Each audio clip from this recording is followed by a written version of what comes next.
What's up everyone, welcome back to a new video. If you're new around here, please make sure to like and subscribe down below. So that being said, yesterday night we had another group of primaries.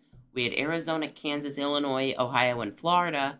All had primary presidential contests, with Illinois and Ohio having their statewide contests as well. So that being said, we are going to get into that. But first, let's go ahead and mention that the states that had no presidential or no statewide contest, we're not going to go over them very long, but we'll just mention them anyway. Florida, Donald Trump ended up with 81% of the vote and won every single delegate. He won every single county. And I'm mentioning Florida because it, once again, shows how little support Nikki Haley had. And I've seen people on Twitter discussing that Donald Trump's support base is getting weaker. It's not getting weaker. All these votes were put in before Trump dropped out, because early voting in Florida goes for quite a while. Then you have Kansas. Donald Trump ran away with 75% of the vote here again, which wasn't all that surprising. And Biden, believe it or not, in Kansas had a big turnout problem.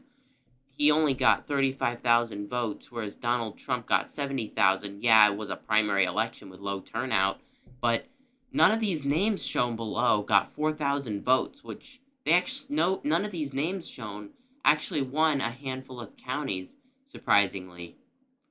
So, yeah, that's that. And I wonder what's going on with that county. I wonder why only 3 people live there, or 3 people voted. That seems a little surprising. With that being said, let's go ahead and let's also mention Arizona. Donald Trump won with 78% of the vote. I know for a fact that this is a glitch up here, because I've seen screenshots of this online, and I checked the Secretary of State's website, and according to the Secretary of State's website, all the votes are in and tabulated. So this margin is wrong, and it hasn't updated at all this evening. So that being said, let's go ahead and let's get into what everybody is waiting for me to talk about, which let's get right into it. Let's get started with the state of Ohio, and we will work our way into Illinois. So that being said, Donald Trump won the presidential primary contest with 79% of the vote, and he won every single county. This is incredible. I kind of expected Haley maybe to do well in Franklin County and Cleveland or Cuyahoga County, maybe in the Columbus suburbs, but honestly, that did not happen. I expected Trump to get to outperform by like 23% or 23 to like 35%, but no, Trump got like won away by 60 points. So this was a massive win for him. And again, neocons on Twitter were all going crazy about Nikki has a big support base behind her. Not true at all. Nikki Haley only got 160,000 votes, and most of those are probably going to vote for the Democrats at the end of the day, because they're just trying to stop Trump. But one thing I want to get into, the Democratic primary in Ohio was a complete and total mess for Biden. Yeah, he got 87% of the vote, but the entire Democratic field got way less votes than Donald Trump himself. So this is a big problem going in, that Democrats just are not energized to come out and vote for Joe Biden to be president. And I want to point out some counties here. Harrison County, Noble County, Monroe County, some of these other counties here, like Mahoning County. Dean Phillips got more than 15%, so he's going to be getting delegates out of this primary. And this is a fact. Dean Phillips will be getting delegates. So Democrats aren't energized to come out and vote. Even though Biden got 90% of the vote, he got way less votes. So as you can see, his support base is not real loyal to him. And where the uncommitted option has been on the ballot, the uncommitted has been taking away quite a bunch of votes. And do you really think these Dean Phillips votes are going to come home and vote for Joe Biden at the end of the day? Well, some of them probably will, but most of them are either going to vote for Trump or they're going to vote third party come general election day. More likely than not, they're going to vote third party, but still, it's something to keep in mind. So let's get right into what everybody has been waiting for me to talk about, which is the Ohio Senate primary. And Bernie Moreno, I projected Bernie Moreno would win the primary. I actually did. Bernie Moreno, I expected him to win by like 3 points. But no. He won by 18%. He won close to 18%. Or maybe even more than 18%. when all the votes are tabulated. But Matt Dolan and the establishment got absolutely crushed. He swept every single statewide county in the state of Ohio. He even won big by about 9 points up here in Cuyahoga County, where Matt Dolan's famous baseball team is based. This was a massive defeat for the globalists and the Uniparty. But I did not see this coming, nor did anybody else see this coming. We pretty much all expected Moreno to win, but I didn't expect it to be like this. I expected Matt Dolan to win at least Cuyahoga County, along with Franklin County, because those are the two counties that J.D. Vance did not win, or Matt Dolan was able to win in 2022. He won Franklin County. That I know for a fact. Cuyahoga County, Matt Dolan, I think, also won. I'll have to take a look again, and I'll put a little thing on the screen and tell you exactly what happened there. But that being said, that's what happened. He swept the board. So neocons have been defeated.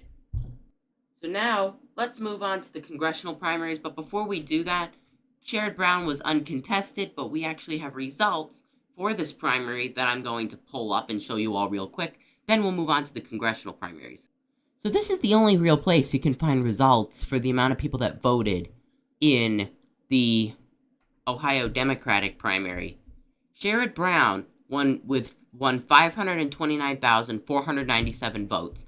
He was uncontested at the end of the day. Let's take a look at something. Bernie Moreno won more votes than Sherrod Brown. And this is not a good sign for Sherrod Brown going into November. Let's head back to the state results. Joe Biden and the Democrats got 524,000 votes. Sherrod Brown only did 5,000 votes better than the Democrat ticket combined. So Democrats definitely have a problem with this Senate seat going into November if their hopes are to hold on to this, because right now it looks like it's going to flip. So that being said, let's move on to the down ballot races. We're going to start by talking about the 2nd district, and I am glad to inform you that anti-Trump Phil Hemlick lost big. He lost by 21 points, and he didn't even get 3rd or 4th place. He got 6th place, which was absolutely a big beatdown for the RINOs and the establishment. He was backed by people like Liz Cheney and Adam Kinzinger. And in the primary election, I endorsed and gave my support to Kim Georgeton. However, Kim Georgeton, while she seemed like a good candidate, she actually underperformed quite a bit. But David Taylor was able to win, and David Taylor is a Freedom Caucus future member. So he's going to go out there, he's going to win this district come November, and he is going to join the Freedom Caucus in January to help push for more change against the Uniparty and the RINO establishment in the caucus. So that being said, unfortunately, we're going to move on to the 5th district, where our first bit of bad news of the night comes from, or it's either the 5th or the 4th district, I don't remember, but on my thing it says the 5th, which it doesn't look like it is the 5th, but it's the 6th district. In the 6th district, unfortunately, Michael Rowley was able to win this. I was hoping for Stafolis to come through and win this, because he seemed like the more unestablishmentarian candidate. Reggie, while it was unfortunate, he'll probably run again in 2026, and we'll be able to take him out, or take out Rowley and maybe flip the district. But if you run up the score up here, these could have flipped if there was more turnout. But because these are all counties that Moreno was able to sweep through and win, and if Trump got behind Stafolis would have been able to win very easily. No questions asked. But anyways, let's go on to our next House district, which is the 9th district. Derek Marin ran away with this district. This is the same district that J.R. Majewski lost in the 2022 midterm election. And Derek Marin, from looking at it, is a much better candidate than J.R. Majewski was, and he's also backed and endorsed by Donald Trump. So let's go down here. Mary Kaptur was uncontested. I don't think that was a big surprise whatsoever. But with that being said, we're going to move on to the next district, which honestly, I'm going to be honest, the 9th district was not a surprise. I kind of expected that Marin would win that. But the 13th district, this is the district that Gesieto Gilbert won in the midterm primary. And I didn't really think that this was going to happen, but it was a huge win for the Conservatives. Kevin Coughlin won the primary, and he won it big. He won this primary with 65% of the vote. And if you look at it, it's a relatively Democratic county, but it's also a swing district. So I think that this district or this seat could very well flip to the Republicans if Coughlin keeps it up, continues running a good campaign. So that being said, there was a special election that took place down here. The same results were exactly the same as what happened in the 6th district. Raleigh was able to win the special election. I wasn't really all that surprised. And again, we are definitely getting some big upgrades here. But unfortunately, we're going to move on to Illinois, where we have some bad news to talk about. But first, let's start with the good news. The more moderate Democrat, I looked up these two candidates. The more moderate Democrat has won the primary. And yes, that vote total is off. I checked the Cook County website. That race is all the way in.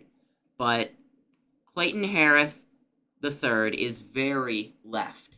She's far left. She's basically the Brandon Johnson type of candidate. And Eileen O'Neill Burke is the more moderate Paul Vallis type of candidate. He's the best you're going to get in the Cook County where Chicago is. So that's definitely going to be an upgrade over Kim Fox, who is the outgoing state attorney for Cook County. And Burke should be an upgrade, considering he probably will win the election. Bob Fiorite, however you pronounce that, he was uncontested. That was not really a surprise there. Republicans don't really have a chance in Cook County. But other than that, we took out a Cook County judge, or a Cook County Dem clerk. Martinez was the clerk, or the Cook County Dem clerk, circuit court clerk, and he went down. And it wasn't by a little, it was by a lot. He went down big, which was very good. If we keep going down, we're just seeing what else is here, because I really haven't looked at this all that much. Other than that, most of these were pretty much uncontested. The county recorders for all these counties were no surprise either. These counties are...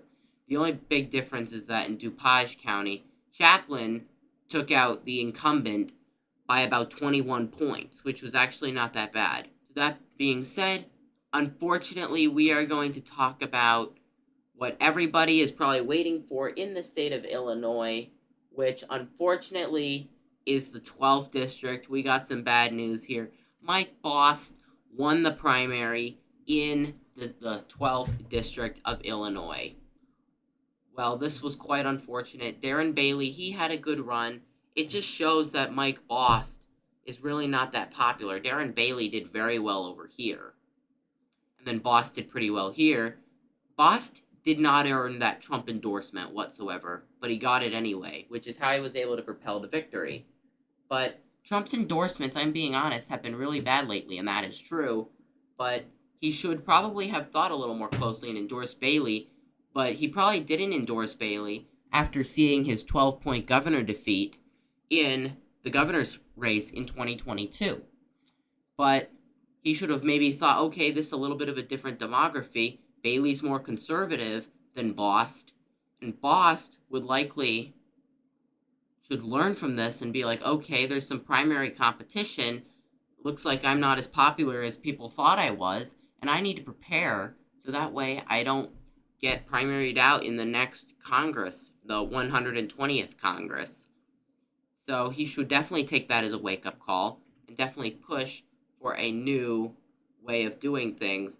But anyways, that being said, there really wasn't all that much to talk about here. But anyways, with that being said, thank you so much for watching. If you did enjoy this video, please make sure to like and subscribe down below so you never miss another video. And with that being said, enjoy the rest of your day.